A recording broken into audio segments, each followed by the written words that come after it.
Muy buenas tardes, el lobito que habla. Vamos a hacer rapidito esta vuelta, bien rapidito. Vamos a comenzar con la ciudad antigua, estudios sobre el culto, el derecho y las instituciones de Grecia y Roma. Y vamos a continuar por donde habíamos dejado acá. ¿Mm?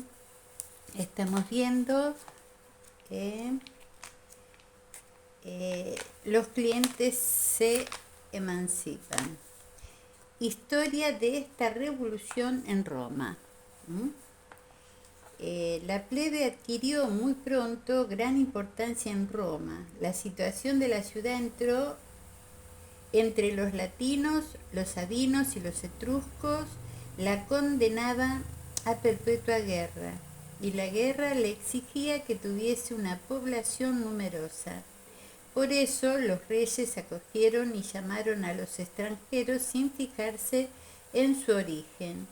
Las guerras se sucedieron sin cesar y como se necesitaban hombres, el resultado más frecuente de cada victoria era que se despojaba a la ciudad vencida de su población para transferirla a Roma, que era de esos hombres así transportados con el botín.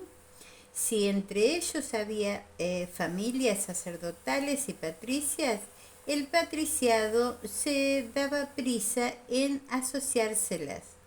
Cuanto a la muchedumbre, parte ingresaba la clientela de los grandes o del rey, y parte quedaba relegada a los plebes. Aún entraron otros elementos en la composición de esta clase. Muchos extranjeros afluían a Roma como a un lugar cuya situación era propia para el comercio. Los descontentos de Sabina, de Etruria, de Lacio, encontraban en ella refugio. Todos ingresaban en la plebe. El cliente que lograba separarse de la gente se convertía en plebeyo. El patricio que contraía matrimonio desigual o cometía una de estas faltas que implicaban degradación caía en la clase inferior. El bastardo era rechazado por la religión de las familias puras y relegado a la plebe. Por todas estas razones, la plebe aumentaba en número. La lucha entablada entre los patricios y los reyes aumentó su importancia. La realeza y la plebe comprendieron pronto que tenían los mismos enemigos.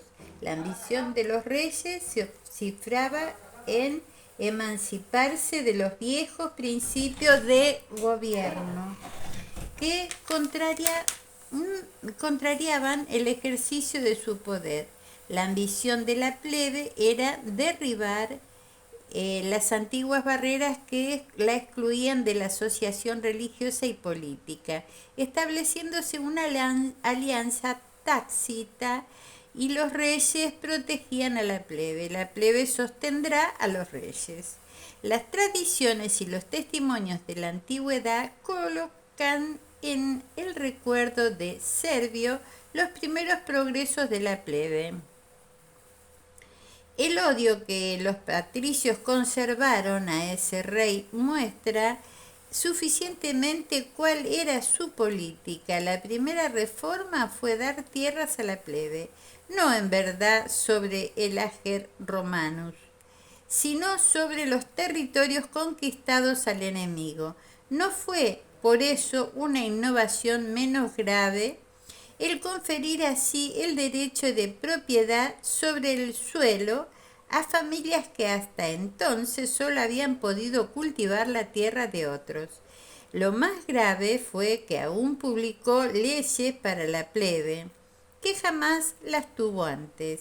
La mayoría de ellas eran referentes a las obligaciones que el plebeyo podía contraer con el patricio.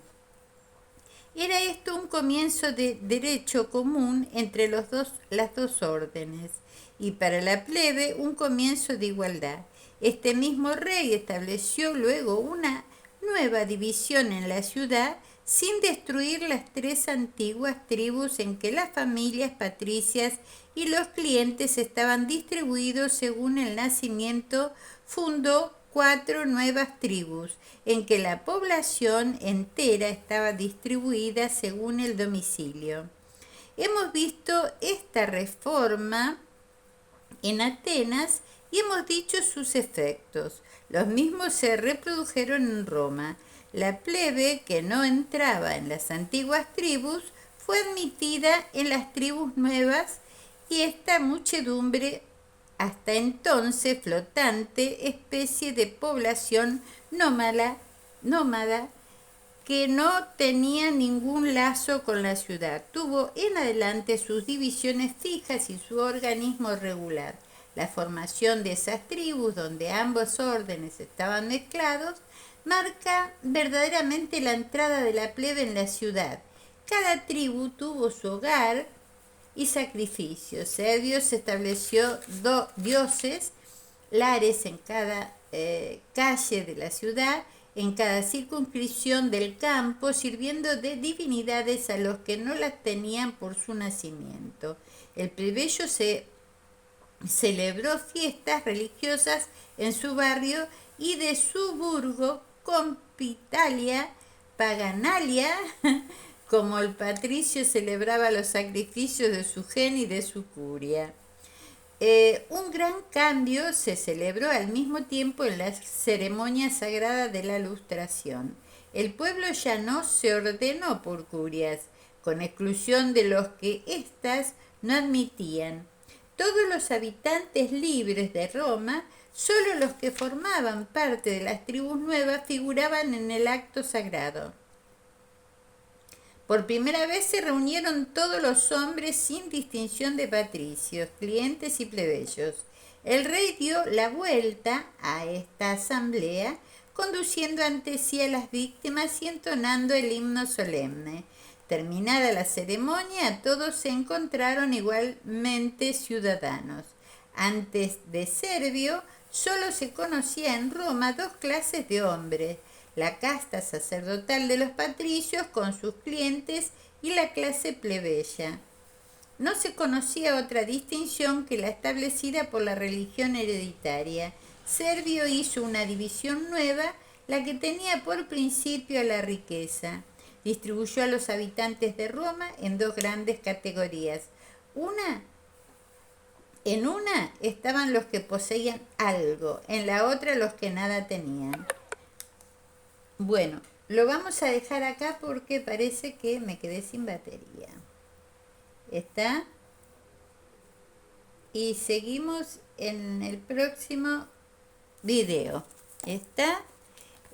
Así que no hago tiempo de hablar dos palabras porque esto se va a cortar en cualquier momento. Lo que puedo decir, sí, claramente, que estoy todavía con los trámites y ahora con ARBA. Fui ayer a ARBA de Florencio Varela, pedí un libro de quejas, no tienen porque dice que es todo digital.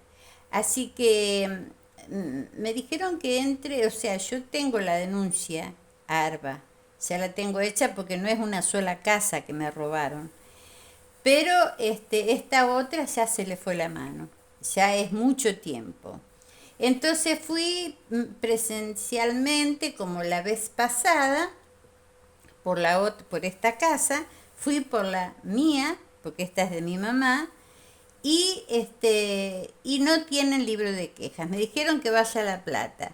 Sí, muy bien, pero yo no, si hablo por acá, si comento por acá y si sigo con lo digital, con las denuncias y demás, es porque no puedo viajar. Yo si viajo no como, ¿está? Entonces, en esta condición me dejaron, con violencia institucional y económica siendo profesional. Ahora le estoy poniendo cuadritos a los títulos míos, pero ¿qué pasa? Son cuadros que me enseñó mi hijo cómo se ponen digitalmente, ¿no? Porque si tengo que comprar, no sé. Bueno, así es la historia del poder. Por el camino del poder vamos mal.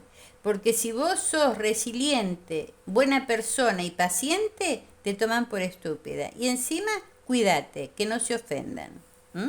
Por un futuro mejor con optimismo y fe.